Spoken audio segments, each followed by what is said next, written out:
নমস্কার বন্ধুরা, আমার চ্যানেল রুট টু সাকসেসে আপনাদের সকলকে স্বাগত। গভর্নমেন্ট এক্সামে জেনারেল স্টাডিজ একটা খুবই ইম্পর্ট্যান্ট সাবজেক্ট। জেনারেল স্টাডিজের মধ্যে সায়েন্স, হিস্ট্রি, জিওগ্রাফি, কনস্টিটিউশন, তারপরে ট্র্যাডিশনাল জিকে এই সমস্ত থেকে কোশ্চেন থাকে। কারেন্ট অ্যাফেয়ার্স তো আছেই। আজকের ভিডিওতে আমি জেনারেল স্টাডিজের ওপর ইম্পর্ট্যান্ট কোশ্চেন ডিসকাস করব। আমি আমার ইউটিউব চ্যানেলে যখনই জেনারেল স্টাডিজের ওপর কোনো ইম্পর্ট্যান্ট কোশ্চেন ডিসকাস করব, তখনই আমি সেইখানে 15টা ইম্পর্ট্যান্ট কোশ্চেন এমন রাখবো, এমনভাবে সেট আপ করবো যেখানে মানে কোনো না কোনো প্রিভিয়াস ইয়ারে সেই সমস্ত কোশ্চেনগুলো এসেছে এবং সেই সমস্ত কোশ্চেনগুলোর অ্যান্সারগুলো আমি প্রোভাইড করব এবং সেই কোশ্চেন বা সেই অ্যান্সার রিলেটেড যদি কোনো এক্সট্রা ফ্যাক্টস থাকে, ইম্পর্ট্যান্ট পয়েন্টস থাকে, সেগুলোও আমি ডিসকাস করব। তাহলে দেরি না করে শুরু করা যাক আজকের ভিডিওটা। ফার্স্ট কোশ্চেন রয়েছে হিস্ট্রি থেকে, ইন্দাস ভ্যালি সিভিলাইজেশন থেকে।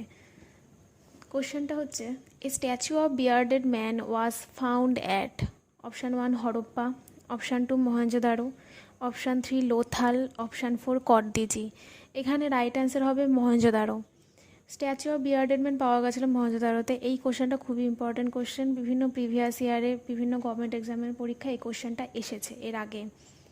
এবার দেখে নেওয়া যাক মহেঞ্জোদারো সম্পর্কে ইম্পর্টেন্ট ফ্যাক্টসগুলো। মহেঞ্জোদারো সম্পর্কে আলাদা বিভিন্ন রকমের যে পয়েন্টসগুলো রয়েছে সেগুলো দেখে নেওয়া যাক। ফার্স্ট পয়েন্ট হচ্ছে, it is situated on the bank of river Mohenjodaro, in the bank of river Indas.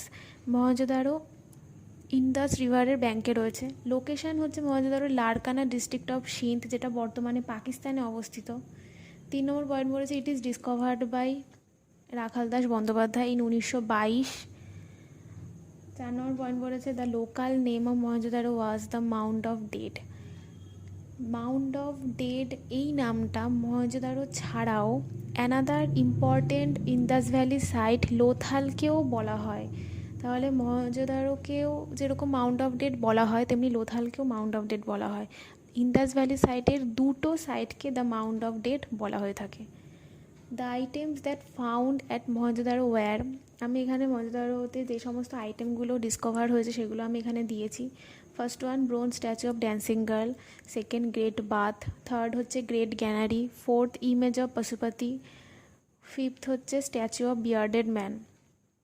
এখানে মহেঞ্জোদারোতে গ্রেট গ্যানারি যেটা রয়েছে সেটা হচ্ছে largest building of Indus valley civilization. তাহলে যদি এরকম কোশ্চেন থাকে যে what is the largest building of Indus valley civilization, then answer হবে great granary of Mohenjodaro. Next question রয়েছে, a stair cut water reservoir has been found at Surkotada, Kalibangan, Dholavira, Harappa. এখানে right answer হচ্ছে ঢোলাভিরা। এবার দেখে নেওয়া যাক ঢোলাভিরা সম্পর্কে ইম্পর্টেন্ট ফ্যাক্টসগুলো।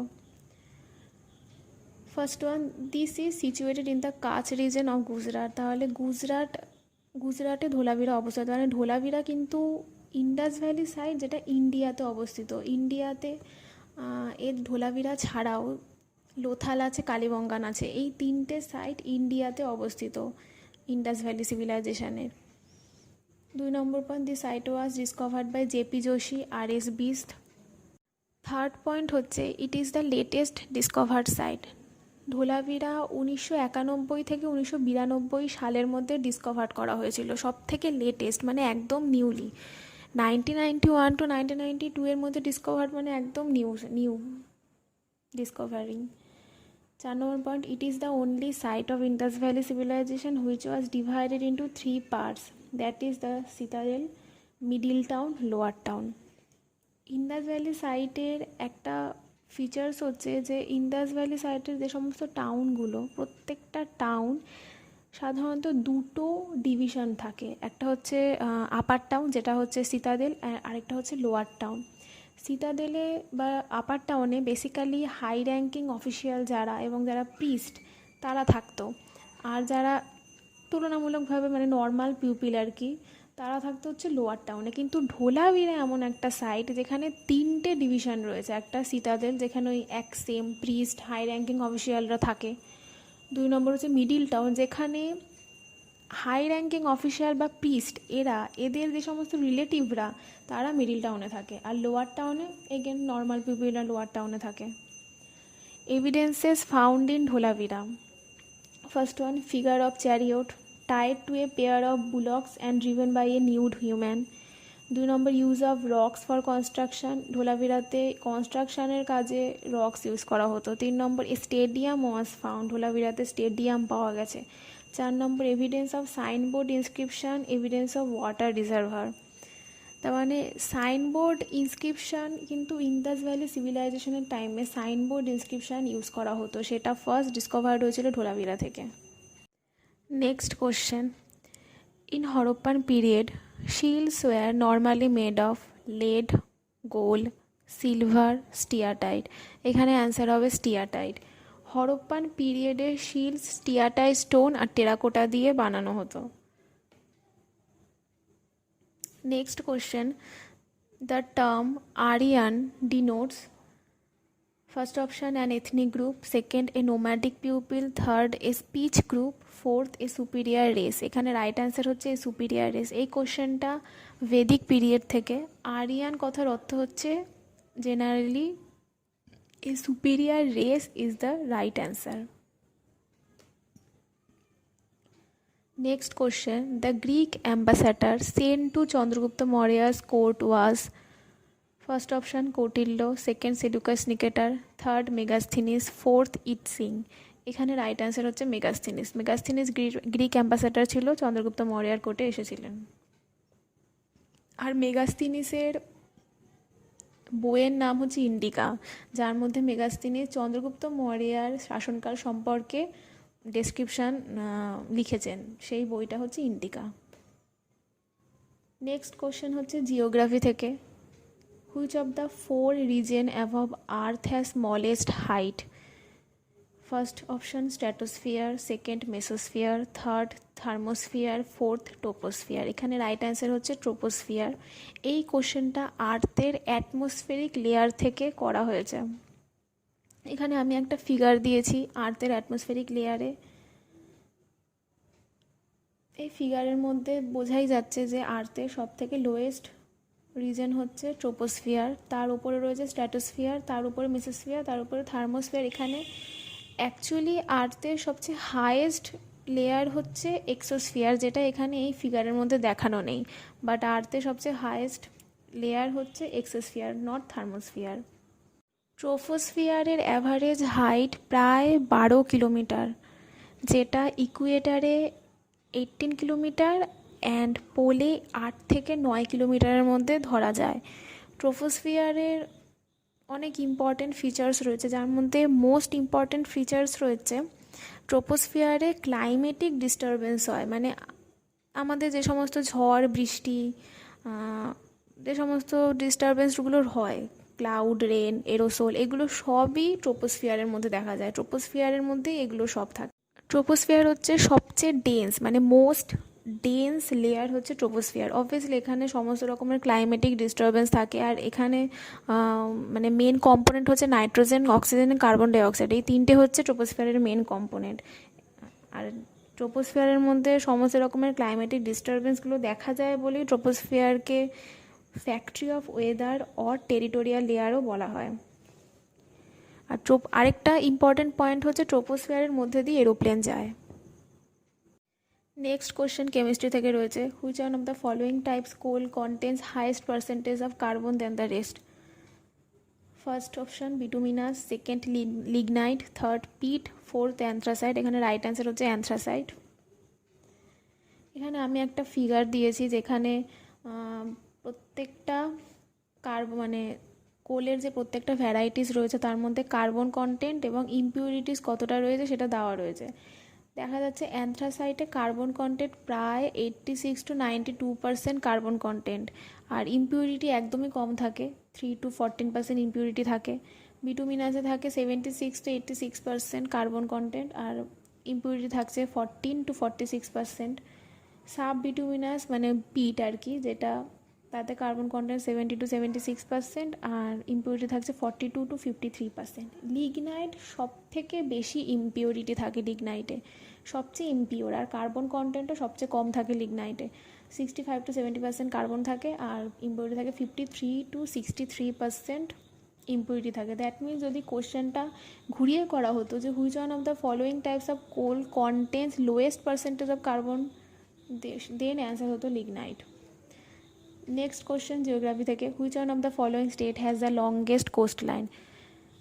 First option Maharashtra, second Tamil Nadu, third Gujarat, fourth Andhra Pradesh. এখানে রাইট অ্যান্সার হবে গুজরাট। গুজরাট হচ্ছে লংগেস্ট কোস্ট লাইন, আর সেকেন্ড কোস্ট লাইন থাকে হচ্ছে দেখা যায় মহারাষ্ট্রে, আর থার্ড হাইয়েস্ট কোস্ট লাইন হচ্ছে অন্ধ্রপ্রদেশে।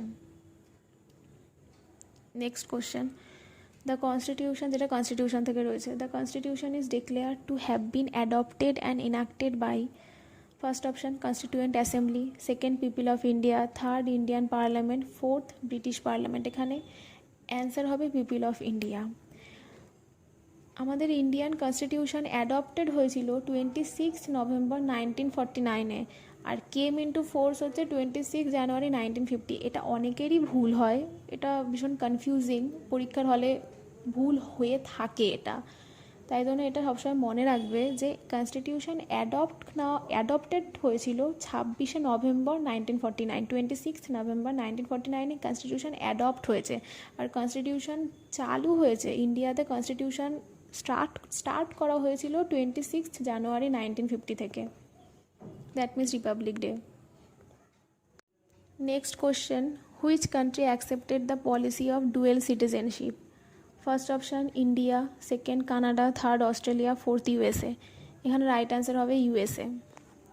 ডুয়েল সিটিজেনশিপের কথা বললেই এটা কোশ্চেন আসে যে what do mean by dual citizenship? তাহলে কি দেখে নেওয়া যাক। A person with dual citizenship is a citizen of two countries at the same time. তার মানে কি, যে পার্সনের ডুয়েল সিটিজেনশিপ থাকবে সে দুটো কান্ট্রিরই সিটিজেন হবে।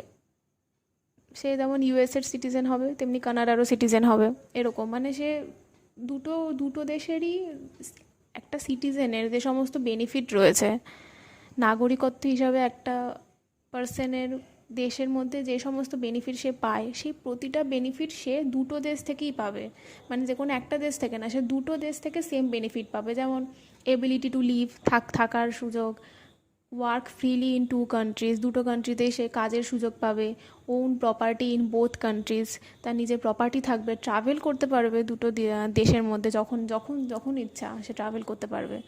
একটা নাগরিক হিসাবে যা রাইট থাকে প্রত্যেকটা রাইটই সে পাবে ডুয়েল সিটিজেনশিপে। এটা ইউএসএ থাকে, বাট আমাদের ইন্ডিয়াতে ডুয়েল সিটিজেনশিপের কোনো নেই, ডুয়েল সিটিজেনশিপের কোনো অথরিটি নেই। আমাদের ইন্ডিয়াতে সিঙ্গেল সিটিজেনশিপ রয়েছে। The constitution of India gives single citizenship to the people of the country. আরেকটা জিনিস মনে রাখতে হবে যে আমাদের ইন্ডিয়াতে যে সিটিজেনশিপের যে রাইটগুলো সেগুলো পার্লামেন্ট রেগুলেট করে। Indian parliament regulates the right of citizenship, এটা মনে রাখতে হবে। আর সিটিজেনশিপের কনস্টিটিউশনে আর্টিকেল আর পার্ট রয়েছে। কনস্টিটিউশনে আর্টিকেল 5 থেকে 11, 5 to 11 article deals with citizenship, আর পার্ট হচ্ছে part 2, that means part 2 and article 5 to 11 deals citizenship of India. Next question, the presidential ordinance can remain in force for 3 month, 6 month, 4 month, none of this. এখানে answer হবে 6 month. Next question, the Council of Ministers is collectively responsible to which of the following? Prime Minister, President, Rajya Sabha, Lok Sabha. এখানে right answer হবে লোকসভা। এবার কোশ্চেনে যদি বলা থাকতো the council of minister is individually responsible to which of the following, then answer হতো president. Council of minister individually responsible to president, but collectively responsible to Lok Sabha. Next question economy থেকে, mixed economy means an economy where? First option both agriculture and industry are equally promoted by state, second option there is coexistence of private sector along with public sector, third option there is an importance of small scale industries along with heavy industries, fourth option economy is controlled by military as well as civilian rulers। এখানে right answer হচ্ছে option 2, there is coexistence of private sector along with public sector। Mixed ইকোনমির example হচ্ছে আমাদের Indian economy, যেখানে private সেক্টরও রয়েছে public সেক্টরও রয়েছে, private এবং পাবলিক দুটো সেক্টরই ডমিনেশন রয়েছে আমাদের ইন্ডিয়ান ইকোনমিতে, দ্যাট মিনস এটা mixed economy. Next question, Indian parliament consist of Lok Sabha, Rajya Sabha, Lok Sabha, Rajya Sabha and prime minister, speaker and Lok Sabha, president and both the houses. এখানে রাইট আনসার হবে president and both the houses, মানে president, Rajya Sabha, Lok Sabha, এইটা হচ্ছে right answer. তার মানে Indian parliament consist of president, Lok Sabha, Rajya Sabha. Rajya Sabha হচ্ছে আপার house বা permanent body, আর লোকসভা হচ্ছে লোয়ার হাউস বা temporary body. That means Rajya Sabha কোনো দিন ডিজলভ হয় না, বাট লোকসভা ডিজলভ হয়, লোকসভা ভোট হয়, সেইভাবে লোকসভা ডিজলভ হয়, নতুন কাউন্সিল অফ মিনিস্টার আসে, কিন্তু রাজ্যসভার ক্ষেত্রে সেটা হয় না, রাজ্যসভা একদম পার্মানেন্ট, রাজ্যসভা ডিজলভ হয় না। Next question, in which year the soil health card scheme was originally launched by government of India. এখানে রাইট অ্যান্সার হবে 2007-08। Soil health card scheme 2007-08 first government of India launch করেছিল, বাট সেই সময় soil health card স্কিমটা অতটা ভালো উন্নতি হয়নি, অতটা ডেভেলপ করতে পারেনি, যার জন্য আবার ফ্রেশলি এই স্কিমটাকে লঞ্চ করেছে 2015 সালে ফেব্রুয়ারি 19-এ। আমাদের respected prime minister Narendra Modi এটাকে ফ্রেশলি লঞ্চ করেছে ফেব্রুয়ারি 19, 2015। এবার আমাদের জানতে হবে সয়েল হেলথ কার্ডটা কী। Soil health card is a field-specific detailed report of soil fertility status and other important soil parameters that affect crop productivity. Soil health cardটা ফার্মার্সদেরকে প্রোভাইড করা হয়, যার মধ্যে ফিল্ডের যে সমস্ত সয়েলের প্যারামিটার রয়েছে, যেগুলো ইম্পর্টেন্ট, মানে যেগুলো ক্রপ প্রোডাকশানের জন্য ইম্পর্টেন্ট, সয়েলের ফার্টিলিটি কীরকম, তাদের কী কী কম্পোনেন্ট রয়েছে, সয়েলের মধ্যে কী কী কম্পোনেন্ট রয়েছে, এইগুলো যে সমস্ত প্যারামিটার্সগুলো রয়েছে সেইগুলো সয়েল হেলথ কার্ডের মধ্যে দেওয়া থাকে, সেগুলো ফার্মারকে প্রোভাইড করা হয়। তাহলে বন্ধুরা, এই হলো আমার আজকে 15টা জেনারেল স্টাডিজের কোশ্চেন। নেক্সট ভিডিওতে আমি আবার তোমাদের কাছে গভর্নমেন্ট জব সম্পর্কিত বিভিন্ন তথ্য নিয়ে আসবো, আবার জেনারেল স্টাডিজের ওপর 15টা কোশ্চেন নিয়ে আসবো। ইংলিশ, বাংলা, ম্যাথস, জিআই, বিভিন্ন যা যা গভর্নমেন্ট সার্ভিসের জন্য যা যা ইম্পর্ট্যান্ট টপিকস রয়েছে সব কিছু নিয়ে আমি আমার চ্যানেলে ডিসকাস করব। আমার ভিডিওটি ভালো লাগলে অবশ্যই লাইক, শেয়ার, সাবস্ক্রাইব করতে ভুলবেন না, আর বেল আইকনটা অবশ্যই ক্লিক করবেন যাতে আমার চ্যানেলে সমস্ত আপডেট আপনারা পান। তাহলে আজকে অনুমতি নিলাম, নমস্কার।